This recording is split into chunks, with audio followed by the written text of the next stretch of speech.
Hello students, आपका स्वागत है स्टडी फिजिक्स में।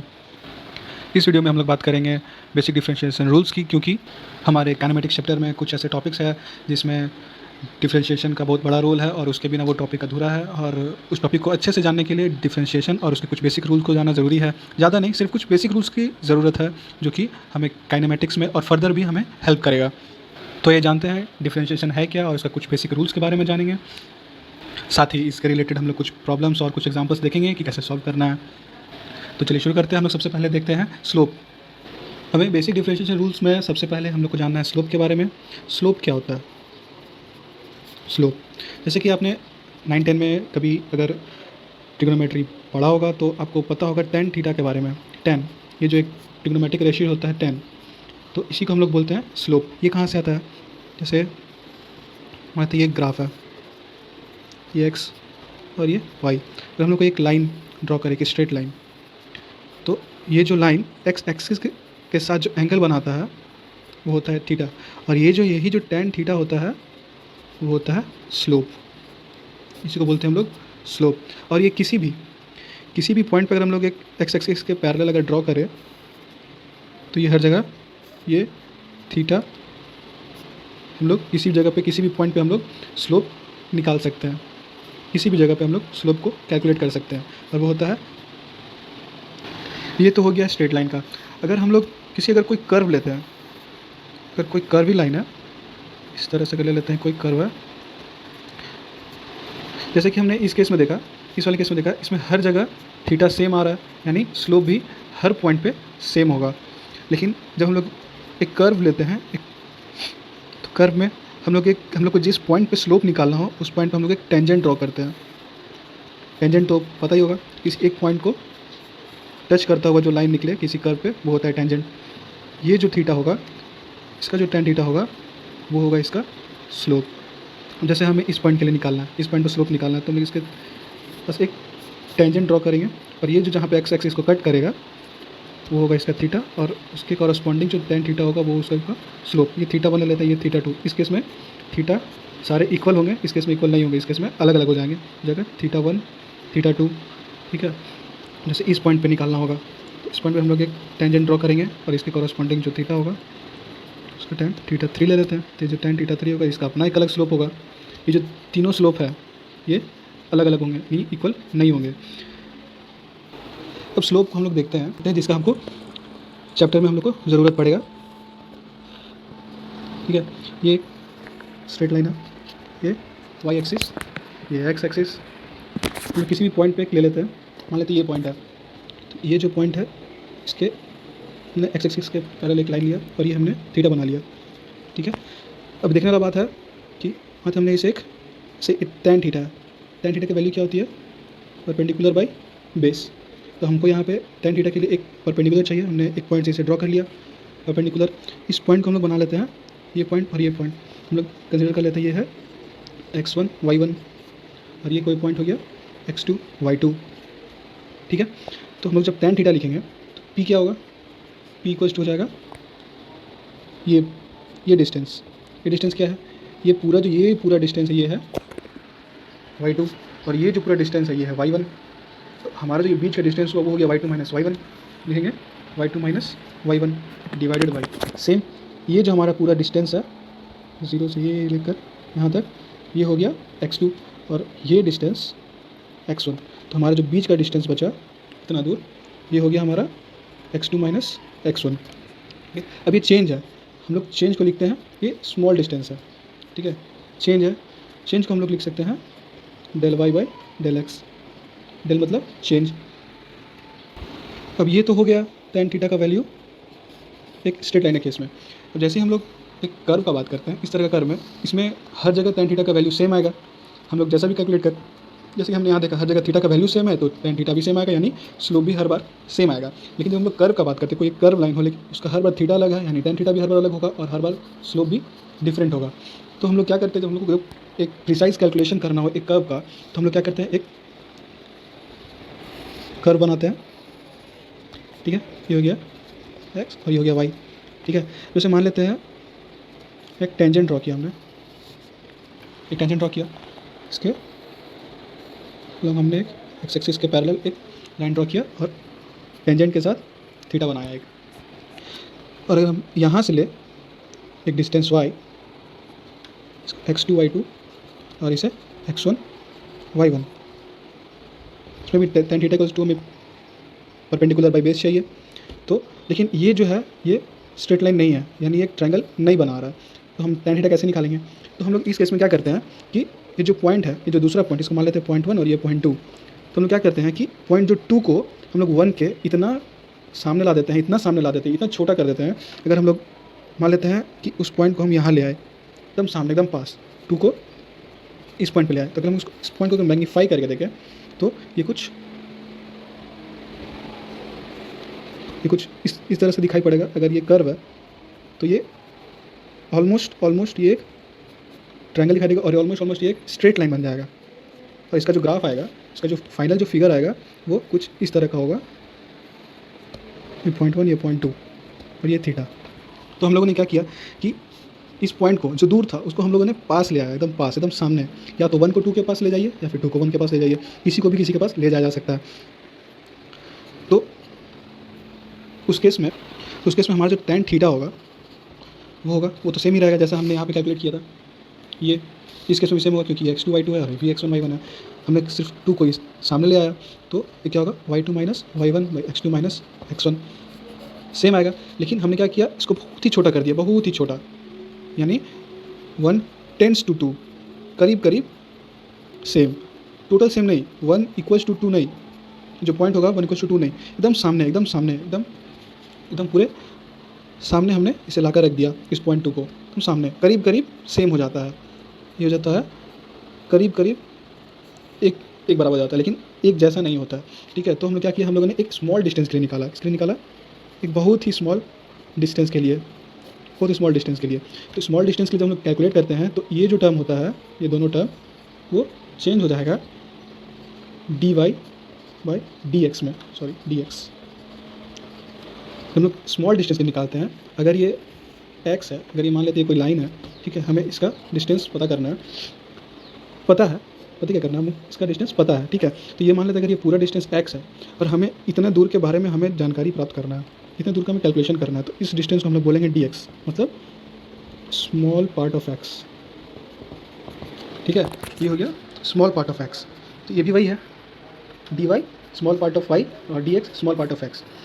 तो लोग फाइनली देखते हैं tan थीटा इक्वल्स टू हो जाता है स्लोप, और वो जो स्लोप होता है उसका वैल्यू होता है y2 minus y1 x2 minus x1, और यही फाइनली हो जाता है dy बाई dx, जिसका यूज़ हमें करना है हमारे चैप्टर डायनामेटिक्स में। ये है फाइनल स्टेप। अब जो dy बाई dx है, इसका हम लोग यूज़ ऐसे करते हैं कि ये जो y होता है, जो dy बाई dx होता है, यानी हमने y का डिफ्रेंशिएशन किया इन टर्म्स ऑफ x।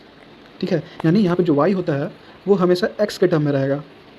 जैसे फॉर एग्जांपल लेते हैं y इक्वल्स टू 3x और y equals to 2x square plus 3x plus 2। ठीक है, यानी ये जो y का जो फंक्शन है वो हमेशा x के टर्म में रहेगा, तब वो x के रिस्पेक्ट में वो डिफ्रेंशिएट होगा। ठीक है, अगर y नहीं है, अगर हमने कभी लिखा dx बाई dt, यानी ये जो x है वो t के टर्म में डिफ्रेंशिएट होगा, t के विथ रिस्पेक्ट में ये डिफ्रेंशिएट होगा, और यहाँ पे जो x होगा वो x होगा या तो कोई कांस्टेंट या फिर t के टर्म में, जैसे 2t या फिर 3t या फिर t स्क्वायर, ऐसा कुछ रहता है।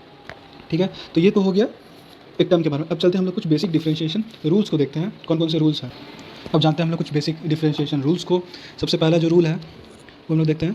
पहला रूल, अगर y equals to constant term हो, ठीक है, यानी अगर y equals to constant term हो तो जो डिफरेंशिएशन होगा y का x के टर्म में वो 0 होगा। यानी इसका एक एग्जांपल देख लेते हैं। कांस्टेंट टर्म यानी कोई भी वेरिएबल टर्म नहीं होगा, यानी अगर y इक्वल्स टू 3 हो, ठीक है, मान लेते y इक्वल्स टू 3 हो, तो हम लोग जब dy बाई dx लिखते हैं तो हम लोग जब 3 का डिफरेंशिएशन करते हैं, y की जगह हमने 3 रख दिया, तो dy बाई dx करते हैं तो ये जो कांस्टेंट होता है ये बाहर निकल जाता है। ये जो कांस्टेंट होता है वो हमेशा डिफरेंशिएशन के बाहर चले जाता है, तो जगह 3d बाई dx, और यहाँ पे कुछ भी नहीं है, यानी ये 3 इंटू 0 इक्वल्स टू 0, फिर डायरेक्ट 0 हो जाता है। अगर y इक्वल्स टू 5 हो, ठीक है, तो इसका जो डिफरेंशिएशन होगा dy by dx equals to d 5 by dx यानी 0। ठीक है। तो यहाँ पे कोई भी कांस्टेंट टर्म होगा, हम लोग जनरलाइज ले लेते हैं, y इक्वल्स टू ए है, ए कोई भी एक कांस्टेंट टर्म है, तो इसके कॉरस्पॉन्डिंग dy बाई dx जो होगा वो होगा 0। ठीक है, तो ये हो गया पहला रूल, अगर कोई कांस्टेंट टर्म हो तो। अब चलते हैं हम लोग दूसरा रूल पे, जहाँ पे हम लोग एक वेरिएबल लगाएंगे। ठीक है, sir y equals to x to the power n, कोई टर्म हो, y equals to x to the power n अगर कोई टर्म हो तो हम लोग क्या करेंगे, तो उसके लिए फॉर्मूला होता है dy by dx equals to n x to the power n minus 1। ठीक है, इससे हम लोग कोई एक एग्जांपल ले लेते हैं, जैसे y इक्वल्स टू अगर हम लोग एक्स स्क्वायर ले लें। ठीक है, अगर y equals to x square ले लें तो इस केस में जो dy बाई dx होगा वो अगर हम लोग इस फॉर्मूला का यूज़ करें, ये n है, यहाँ पे n है 2 और ये है x, यानी n के हिसाब से ये 2 आगे आ जाएगा 2 और x 2 माइनस 1, यानी ये हो जाएगा 2 इंटू एक्स पावर 1 यानी 2x। ये हो गया dy बाई dx का वैल्यू। जैसे एक और एग्जांपल ले लेते हैं, अगर y equals to x to the power 5 है, तो जो dy बाई dx होगा वो होगा n को आगे ले लेंगे यानी 5 x to the power 5 minus 1, यानी ये हो जाएगा 5 into x to the power 4। ये हो गया हमारा dy बाई dx का वैल्यू। अगर y इक्वल्स टू एक्स हो तो, अगर y इक्वल्स टू सिर्फ x हो यानी इसके पावर में 1 है, तो जब dy बाई dx लिखेंगे तो ये हो जाएगा 1 x to the power 1 minus 1, यानी 1 into x to the power 0, यानी एक्स टू द पावर 0 हो जाता है 1, तो ये हो जाएगा 1। ये हमें पता है किसी भी टर्म का पावर 0 हो तो वो हमेशा 1 होता है। ठीक है, ये हो गया दूसरा रूल, और ये सबसे इंपॉर्टेंट रूल है सारे केसेस में, क्योंकि इस रूल का यूज़ हमें हर जगह करना है, इसका और इसका। अब चलते हैं तीसरे रूल की तरफ में। अगर कोई वो इसी से डिराइव है, जो हमारा जो तीसरा रूल है वो सेम है, इसी से डिराइव है, तो हम लोग किसी रूट का यूज़ करते हैं। जैसे y equals to root x है, तो y इक्वल्स टू कभी रूट एक्स लिखते हैं तो हम लोग रूट एक्स को x to the power half भी लिख सकते हैं। ठीक है, या फिर अगर क्यूब रूट ऑफ एक्स है तो हम लोग इसको लिख सकते हैं एक्स टू द पावर 1/3। ठीक है, तो जब हम लोग इसका डिफ्रेंशिएशन करते हैं dy बाई dx में, तो हम लोग सेम यही फॉर्मूला यूज़ करेंगे n x n माइनस 1। इसके लिए भी यहाँ पे इसके लिए n क्या है 1/2 और x है, और करेंगे 1/2 माइनस 1, यानी ये हो जाएगा 1/2 into x to the power minus 1/2। ठीक है, तो ये हो गया इसका डिफ्रेंशिएशन। अगर इसको और फर्दर सिंप्लीफाई करना है तो ये हो जाएगा 1/x 1/2 1/x to the power 1/2, minus में है, हमने जब इसको डिवाइड में नीचे कर दिया तो ये प्लस हो गया 1/2, और इसको हम लोग फर्दर लिख सकते हैं 1/2 रूट एक्स। ये अगर ज़्यादा प्रिसाइजली अगर सिंप्लीफाई किया जाए तो ये आएगा। सेम इस केस में भी हम लोग देखते हैं कि ये क्यूब रूट ऑफ एक्स यानी एक्स टू द पावर 1/3, तो इसका हम जब dy बाई dx करेंगे तो ये हो जाएगा 1/3। ठीक है, तो जाएगा 1/3 सामने 1/3 x to the power 1/3 minus 1। ठीक है, और ये हो जाएगा 1/3 x to the power minus of 2/3। ये हो गया इसका डिफ्रेंशिएशन। हम लोग चलते हैं अगले रूल पे, कि फोर्थ रूल है y equals to e to the power x. तो ये जो है ये सबसे इंटरेस्टिंग है, क्योंकि इसका जब हम लोग डिफ्रेंशिएशन करते हैं तो ये सेम रिजल्ट वापस देता है, यानी अगर dy बाई dx करें तो ये ई टू द पावर एक्स ही वापस देगा। यानी फॉर एग्जांपल अगर कर लेते हैं कि y equals to 5 e to the power x, ऐसा अगर कोई क्वेश्चन है 5 e to the power x, तो लॉजिक का जो dy बाई dx लिखेंगे वो सेम आ जाएगा 5 e to the power x पे, सेम, कोई डिफरेंस नहीं होगा। ये हो गया चौथा रूल। अब चलते हम लोग पाँचवें रूल पे, और जो पाँचवा रूल है वो लॉग पे है। तो y equals to log x, अगर ऐसा कोई कहीं टर्म होगा y equals to log x, ऐसा कोई टर्म होगा तो उसका जो हम लोग डिफ्रेंशिएशन करेंगे dy बाई dx तो सिंपली 1/x हो जाता है। ठीक है, ये सिंपली 1/x आ जाएगा कहीं भी यूज़ करेंगे तो। अगला रूल है छठा, y इक्वल्स टू किसी कांस्टेंट के पावर में वेरिएबल हो तो, यहाँ पे कांस्टेंट है और x एक वेरिएबल है, यानी अगर e to the power x ऐसा अगर कोई टर्म हो तो इसका जो डिफ्रेंशिएशन होगा dy बाई dx वो होता है same e to the power x और log a, यानी पहला टर्म सेम होगा और जो दूसरा टर्म होगा वो कांस्टेंट का लॉग होगा, लॉग ऑफ दैट कांस्टेंट। ये हो गया छठा रूल। अब चलते हैं सातवें रूल पे। सातवां रूल है, अब इसके बाद से हम लोग अगला जो रूल्स देखते हैं वो सारे ट्रिग्नोमेट्रिक रेशियोज़ पे होंगे। ठीक है, यहाँ से सारे ट्रिग्नोमेट्रिक रेशियोज़ पे होंगे। अगर y equals to sine x हो, ठीक है, तो जो हमारा d y by d x होगा साइन एक्स के लिए वो चेंज हो जाता है अगर हम लोग वाई की जगह साइन रखें। तो जो D sine x by d x ये लिखेंगे, इसका जो वैल्यू हो जाएगा वो हो जाएगा कॉस एक्स, चेंज हो जाता है कॉस एक्स में। सिमिलरली 8वां देखते हैं, अगर y equals to cos x हो, अगर y equals to cos x हो तो हमारा जो d y by d x होगा वो होगा d cos x by d x. तो इसका जो वैल्यू होगा वो हो जाएगा माइनस ऑफ साइन एक्स। ठीक है, नेक्स्ट 8वां 9वां जो 9th रूल है, 9th रूल के लिए हम लोग वाई इक्वल्स टू 10x देखते हैं। 10x का जब हम लोग यूज़ करते हैं तो हमारा जो d y by d x होता है वो होता है वाई की जगह हम लोग 10x रखेंगे डिवाइडेड बाई डी एक्स। इसका जो वैल्यू होता है वो होता है सेक के टर्म में और उसका स्क्वायर यानी सेक स्क्वायर एक्स। ठीक है, ये होता है बेसिक 3 ट्रिग्नोमेट्रिक रेशियो।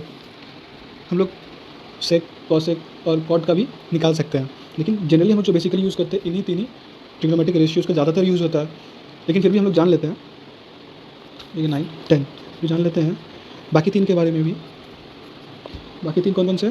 पहला है y equals to sec x होता है एक, और एक होता है y equals to cosec x, और एक होता है y equals to cot x. इन तीनों के बारे में जानेंगे तो जो d y by d x होगा सेक एक्स के लिए वो होगा d sec x by d x, और इसका जो वैल्यू होता है सेक एक्स का वो होता है सेक और टेन के टर्म में, तो लिखते हैं sec x into tan x. इसका जो वैल्यू होगा sec x into tan x होगा। यहाँ पे हम लोग अगर इसको कंपेयर करेंगे टेन के साथ तो टेन का होता है सेक स्क्वायर एक्स और सेक का होता है sec x into tan x.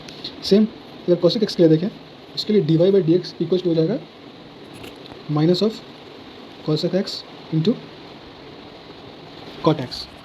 ठीक है, हम इन दोनों में सिमिलरिटी थोड़ा बहुत देख सकते हैं, सेम टाइप के टर्म्स है। और जब लोग कॉट एक्स का बात करते हैं 10x कॉट एक्स, जैसे इसमें सेक स्क्वायर एक्स था, इसका भी d y by d x पे माइनस कोसेक स्क्वायर एक्स। ये हो गया सारे रूल्स, ये हो गया 11, ये हो गया 12। तो ये हो गया जनरल रूल्स जो कि हमें इस काइनेमेटिक्स चैप्टर्स में यूज़ होंगे। जो हमारे जो मैक्सिमम जो यूज़ होंगे वो होंगे y इक्वल्स टू कॉन्स्टेंट, या फिर y equals to x to power n, या फिर y equals to root x, या फिर cube root x, y equals to e x. ये चारों इम्पोर्टेंट है। इसके साथ ही ये जितने भी हैं ये समझने वाले हैं, प्रैक्टिस करके याद करने वाले हैं। और ये जो टर्म्स हैं इन्हें आपको रटना होगा, इन्हें अगर यूज़ करना है तो इन सबको आपको रटना होगा। ये सारे टर्म्स याद रखने होंगे, इस केस में क्या होगा, ये सारे टर्म्स आपको याद रखने होंगे। अब ये थे कुछ बेसिक रूल्स। अब चलते हैं इसके कुछ एप्लीकेशंस को देखते हैं। ठीक है, तो से एक क्वेश्चन देखते हैं हम लोग। अगर क्वेश्चन दिया हो y इक्वल्स टू, अगर y equals to 3 plus 2x plus 3x square, ये एक टर्म दिया हो, ये इक्वेशन दिया हो y जो एक फंक्शन है x का, और y का वैल्यू है 3 plus 2x plus 3x square. ठीक है, और हमें इसका बोला हो d y by d x की वैल्यू निकाल लें। ठीक है, ये तो d y by d x, जब हम d y by d x का वैल्यू निकालेंगे यानी हम लोग y की जगह पे इस पूरे टर्म को पुट करेंगे। तो जब d y by d x लिखेंगे, d y by d x equals to d 3 plus 2x plus 3x square divided by d x. ठीक है, नेक्स्ट टाइम हम लोग क्या करेंगे, ये सारे टर्म्स को अलग अलग कर लेंगे, यानी D 3 by d x plus D 2x by d x plus D 3x square by d x. Further simplification के लिए आप चाहे तो यहाँ से आप डायरेक्ट बना सकते हैं, लेकिन अगर आप शुरुआत कर रहे हैं, कुछ क्वेश्चन बना रहे हैं, तो आप ऐसे टर्म्स में स्प्लिट ज़रूर करें। बाद में फिर आप प्रैक्टिस के बाद आप यहाँ से डायरेक्ट बना सकते हैं। ये हो जाएगा डी, ये कांस्टेंट है, 3 कांस्टेंट है, और कांस्टेंट के लिए हमेशा 0 हो जाता है डिफरेंशिएशन, यानी इस टर्म के लिए हो जाएगा 0 प्लस 2। जैसे कि मैंने बताया था जो कांस्टेंट टर्म होगा वो हमेशा बाहर आ जाएगा, यानी कांस्टेंट के साथ ये जो कांस्टेंट टर्म होगा उसके साथ कोई छेड़छाड़ नहीं होगा, वो जैसा है एज इट इज़ उसको हम लोग आगे कर देंगे। 2 जो एक्स का होगा, एक्स के लिए क्या करेंगे, एक्स के पावर में 1 है। ठीक है, हम लोगों ने वाई इक्वल्स टू एक्स के लिए क्या देखा था, अगर वाई इक्वल्स टू एक्स हो, अगर वाई इक्वल्स टू एक्स हो तो उसका d y by d x क्या होता है 1, तो हो जाएगा 2 इंटू 1, फिर प्लस इसके लिए ये 3 एज इट इज़ बाहर आ जाएगा, 3 इंटू एक्स स्क्वायर करेंगे यानी 2x 2 माइनस 1। ठीक है, बी जो टर्म है ये 0 छोड़ देंगे, ये हो गया 2 यानी 2 प्लस 3 इंटू 2, 3 इंटू 2 हो गया 6, 6x 2 माइनस 1 इज़ 1। तो ये हो गया हमारा इसका डिफ्रेंशिएशन 2 + 6x। एक दूसरा क्वेश्चन देखते हैं।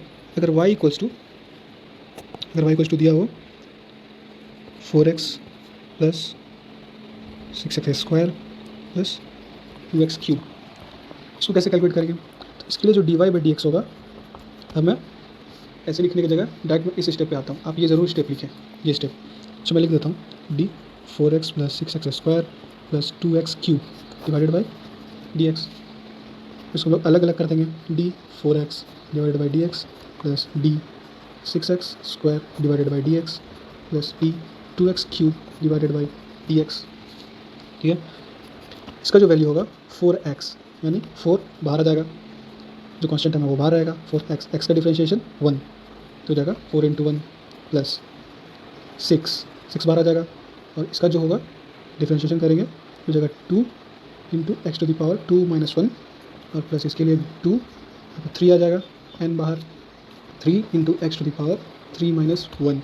इसको फर्दर कैलकुलेट करेंगे तो ये हो जाएगा 4 + 6 × 2 12 और यहाँ पे x और 1 है, छोड़ देंगे, प्लस 2 × 3 6, 3 का स्क्वायर। ये हो गया हमारा डिफरेंशिएशन का। अब एक और फाइनल हम लोग ले लेते हैं, देख लेते हैं तो फाइनल कुछ मिक्स का। अगर y equals to 2ex + sin x और प्लस 3 cos x, अगर ऐसा कोई टर्म हो तो उसके लिए क्या करेंगे? हम तीनों के लिए अलग अलग कर लेंगे। इसके लिए जहाँ पे dy/dx होगा वो होगा d, डायरेक्ट मैं सेकेंड स्टेप पे आ गया, dx + d sin x / dx और plus d 3 cos x / dx। इस केस में क्या होगा? ex का जो डिफरेंशिएशन होता है वो एज इट इज़ होता है, यानी यहाँ पे 2ex सेम हो जाएगा। sin x का जो डिफरेंशिएशन होता है वो होता है cos x, ये हो जाएगा cos x प्लस 3, जो कांस्टेंट है वो बाहर ही रहेगा, उसको उसके साथ छेड़छाड़ नहीं करना है, एज इट इज़ वो बाहर आ जाएगा। 3 जो d cos x / dx होगा, cos x का होता है -sin x। तो ये हो गया हमारा फाइनल टर्म। ऐसे ही आप बहुत सारे क्वेश्चंस को आप सॉल्व कीजिए, अब बनाते रहिए, प्रैक्टिस करिए, तो ये धीरे धीरे आपको सारे टर्म्स याद हो जाएंगे, सारे के रिजल्ट्स आपको याद हो जाएंगे। तो स्टूडेंट्स, इस वीडियो में इतना ही। बाकी आपकी जो क्वेरी हो वो आप कमेंट में बताएं, और ये वीडियो अगर इन्फॉर्मेटिव लगा हो तो आप इसे लाइक करें, चैनल को सब्सक्राइब करें, शेयर करें।